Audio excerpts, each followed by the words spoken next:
Salam, hər birinizi xoş gördük. Biologiya 2025 dim test toplusu, maddələrin mübadiləsi, plastik və energetik mübadilə mövzusu üzrə testimizə qaldığımız yerdən davam edirik. 146-cı testə baxaq. Zolal molekulunun translyasiyası zamanı kimyəvi elementlərin nüvələrinin tərkibində 2000 proton olan su molekulları əmələ gəlmişdir. Bu zolalın sintezinə nə qədər vaxt sərf olunmuşdur? Biz bilirik ki, bir dənə su molekulunda 10 proton olur.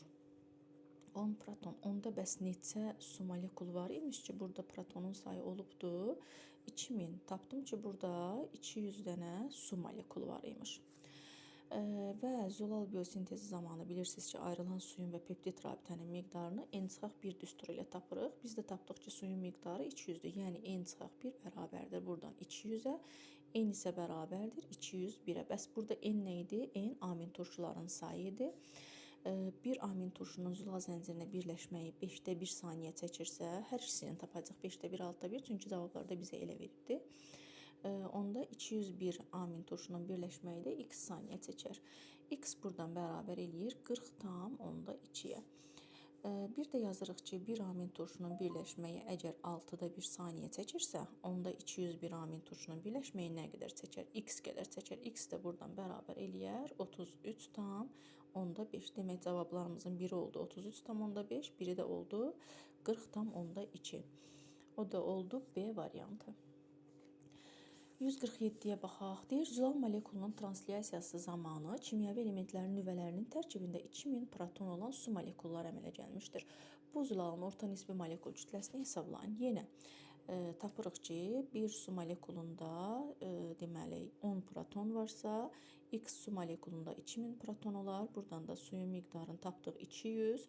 N-1-dən də yerinə qoyduq. Tapdıq ki, buradan N-imiz nə qədərdir? 201. Yəni 201 dənə amin turşumuz var. Amma burada bizə nə deyir? Deyir, zolalın orta molekul kütləsini tapın. Bir dənə amin turşunun molekul kütləsi 110-dursa, onda 201-ci də X olar. Yəni zolalın molekul kütləsinin qısacası bu düsturla tapırıq. Buradan da 201-i vururam 110-a. Bu da bərabər eləyir 22.110. Burada da düzgün cavabımız olur A variantı. 148-ə baxaq.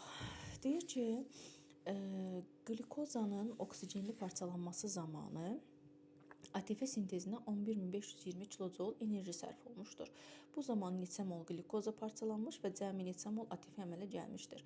Oksigenli parçalanma zamanı bilirsiniz ki, 1 mol glikoza parçalananda 2600 kilojol enerji yaranırdı və bu enerjinin də 1440 kilojolu ATF-yə sərf olunurdu. Yəni ATF sintezinə.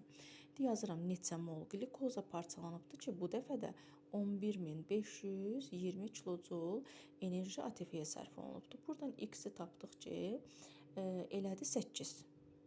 X-im oldu 8 mol glikoza. Demək, bu birinci cavabımız. İkinci bizdən nə istəyir? Deyir ki, cəmi neçə mol ATF əmələ gəlmişdir. Oksigenli parçalanma zamanı 1 mol glikoza parçalananda demişik ki, 36 ATF yaranır. Bizdə neçədir? 8 moldur. 8 molda da X olar. X də buradan bərabər eləyər 288. Deməli, burada bizim cavabımız oldu 1,8, bir də 288. Burada da düzgün cavabımız oldu C variantı. 149-a baxaq. Uşaq biz quyruğunun əzələ fəaliyyətinə 200 kilojol enerji sərf olunmuşdur. Bu tələbatın ödənilməsi üçün neçə qram glikoza parçalanmalıdır? Bilirik ki, uşaq biz quyruğu harda yaşayır? Təbiidir ki, bağırsaqda və oksigensiz şəraitdə yaşayır. Deməli, biz bunu glikoliz mərhələsi ilə götürəcəyik və glikoliz mərhələsində bizdə qramla soruşduğuna görə yazıram 180 qram glikoza. Glikoliz mərhələsində, yəni oksigensiz mərhələdə 180 qram glikoza parçalananda 200 kilojol enerji ayrılırdı və ayrılan enerjinin 120 kilojolu istilik şəklində itirdi, amma 80 kilojol isə ATF şəklində toplanırdı. Yazıram 180 qram glikoza parçalananda onun 80 kilojolu enerjiyə sərf olunursa, əzələ fəaliyyətinin enerjisinə, yəni ATF-yə, onda neçə qram glikoza parçalanıbdır ki, bu dəfə də 200 olubdur. Deməli, buradan da X-imiz bərabər olur. Deməli, 200 vur 180 böl 80, bu da bərabər eləyir 450 qrama. Deməli, düzgün cavabımız oldu A variantı. 150-yə baxaq. Deyir, yetkin insan askaridinin əzələ fəaliyyətinə 400 kilojol enerji sərf edilmişdir. Bu tələbatın ödənilməsi üçün neçə mol qlikoza? Bu dəfə də mol soruşur və askaritdə yenə bilirsiniz ki, nazik bağırsaqda yaşayır. Yazıram ki, 1 mol qlikoza parçalananda əgər ayrılan enerjinin 80 kilojoul ATP-yə sərf olunmuşdursa, burada nə qədər deyirdi? 400 kilojoul. X molda parçalananda olacaqdı 400 kilojoul. Buradan da 400-ü də bölsəm 80-ə, X bərabər eləyər 5. 5 mol. Deməli, 150-də də düzgün cavabımız oldu Y variantı. 151-ə baxaq. Deyir, 2 dəqiqə ərzində 268,8 litr oksigen əmələ gətirən bitkinin yarpaq sahəsi nəyə bərabər olmalıdır? Demək, nə edirik? Əvvəlcə biz fotosintezin reaksiyasını yazırıq. Fotosintezin reaksiyası necə idi? CO2 üstəcələk su buradan alınırdı. C6H12 O6, bir də 6 molekul oksigen. Reaksiyamızın tənliyini düzəldirik. Baxın, 6 molekul oksigen. Bilirsiniz ki, qazların 1 molu 22,4 litrdir. Bu da 6-dır. 6-nı 22,4-ə vuranda eləyir 134,4 litr. Baxın, yazıram. 134,4 litr oksigen yarananda əgər ayrılan qlikozanın miqdarı 180 qramdırsa, onda testdə bizə nə qədər demişdi? Deyir ki, 268,8 litr. 268,8 litr parçalananda nə qədər olar? X qədər olar. Buradan X bərabərdir ki, tapdım 360 qrama, 2 dəfə çoxuna. Deməli, sonra bizə nə vermişdi burada? Vaxtı verib, bir də oksigeni veribdir. Sahəni istəyir tapaq. Deməli, M-i tapdım. M bərabərdir 360 qram. Vaxtı mənə nə veribdir? T bərabərdir deyir 2 dəqiqə. 2 dəqiqəni də çevirməliyəm sahada. Ona görə yazıram 2 bölək 60. S bərabərdir sual. Demək, mən nə edəcəm? M bərabərdir ST düsturundan bunu tapacam. M bərabər ST-də, S bərabərdir nəyə? M bölünsün T-yə. Buradan da bərabərdir 360-ı bölürəm 60-da 2-yə. Bilirsiniz ki, bu zaman nə edirik? Birincini ikincinin tərsinə vururuq. Yəni 2 yenir aşağıya, 60 qalxır yuxarıya. Buradan da bərabər eləyir. Deməli 10.800 metr kvadrat. Deməli, burada da düzgün cavabımız oldu D variantı. 151-də D. Sonra 152-yə baxaq.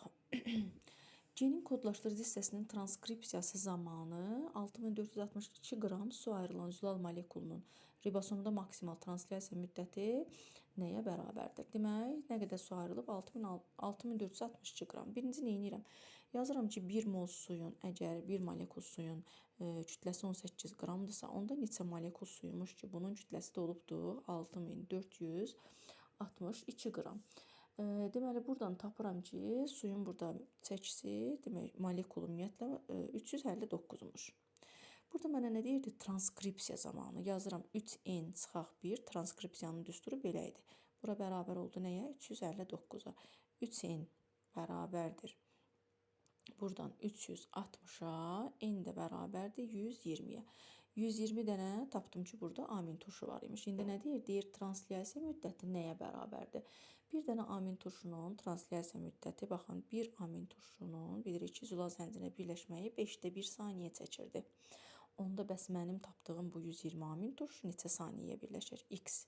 X də buradan bərabər eləyir 24 saniyə. Burada da düzgün cavabımız olur A variantı. 153'ə baxaq. Deməli, deyir ki, 10 qram karbohidrat sintez etmək üçün bitkinin yarpaq sahəsinə nə qədər günəş enerjisi düşməlidir?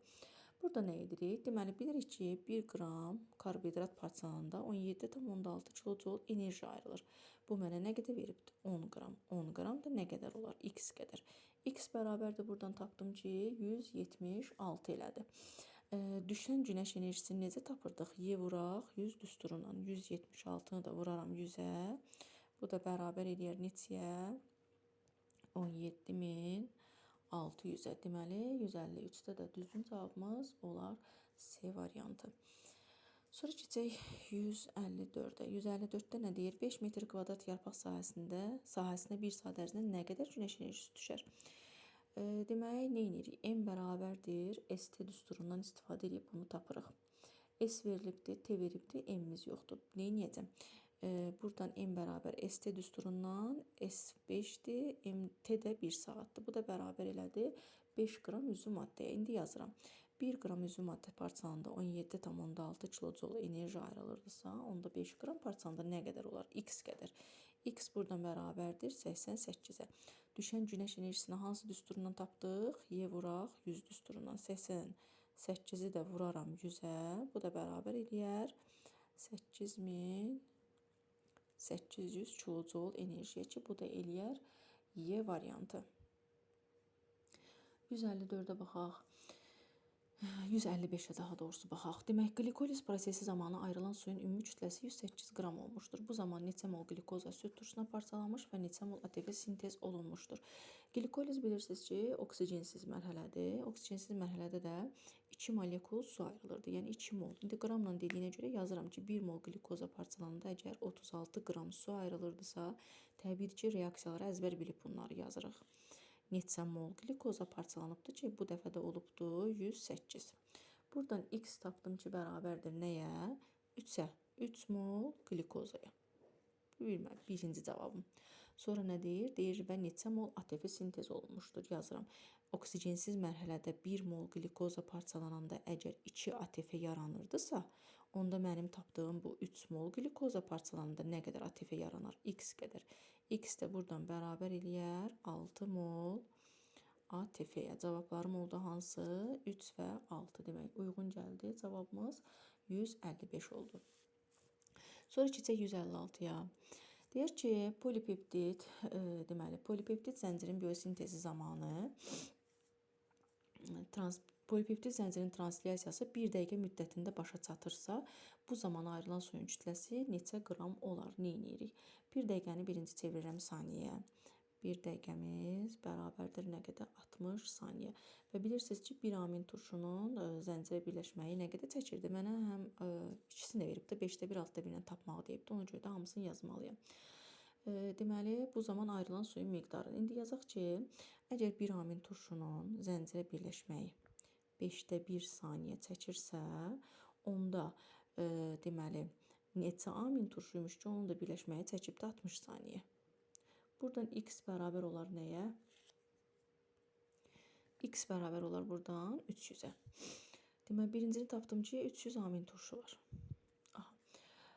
Sonra ikincini tapaq. Demək, ikincini tapanda nə edəcəyik? Bu dəfə də yazacağım ki, 1 amin turşu əgər 6-da 1 saniyəyə birləşirsə, onda neçə amin turşu 60 saniyəyə birləşər. Buradan da X bərabər eləyər 360-a. İndi bizdə ayrılan suyun kütləsini istəyir.